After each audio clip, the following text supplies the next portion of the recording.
আসসালামু আলাইকুম, আমি Mohammad Nisaruddin, the art of sales and marketing কোর্সের ইনস্ট্রাক্টর। আমরা আমাদের এই কোর্সে অনেকগুলো প্রজেক্ট করে থাকি।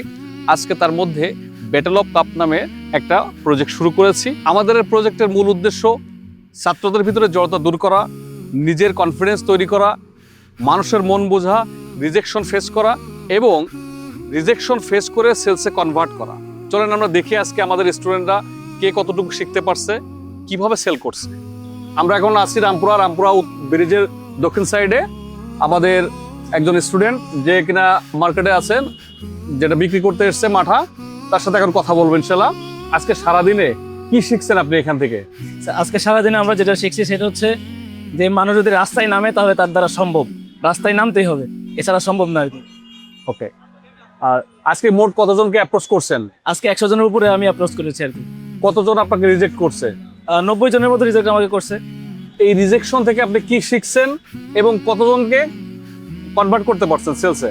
আমি 10 থেকে 12 জনকে কনভার্ট করতে পারছি। তার মধ্যে আমার 2.5 লিটারের মতো মাথা বিক্রি হয়েছে। বিজনেস করতে গেলে আপনার কোন জিনিসটা মনে হয়েছে সব থেকে গুরুত্বপূর্ণ এখান থেকে শিখেছেন?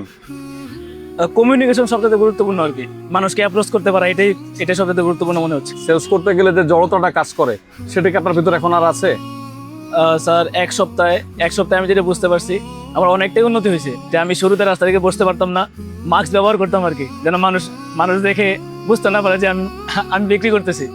তো এখন মোটামুটি আমার এতটুকু কনফিডেন্স আসছে যে আমি একটা রাস্তায় যদি দাঁড়াই, যে কোনো একটা জায়গায় দাঁড়াই, তাহলে আমার দ্বারা বিক্রি সম্ভব। এভাবেই আমরা আমাদের ছাত্রদের থিওরি ও বাস্তব অভিজ্ঞতার মাধ্যমে সর্বোচ্চ দক্ষতা অর্জন করার চেষ্টা করি।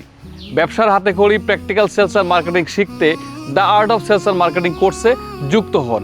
কমেন্টে দেওয়া লিঙ্কে ক্লিক করুন বিস্তারিত জানতে।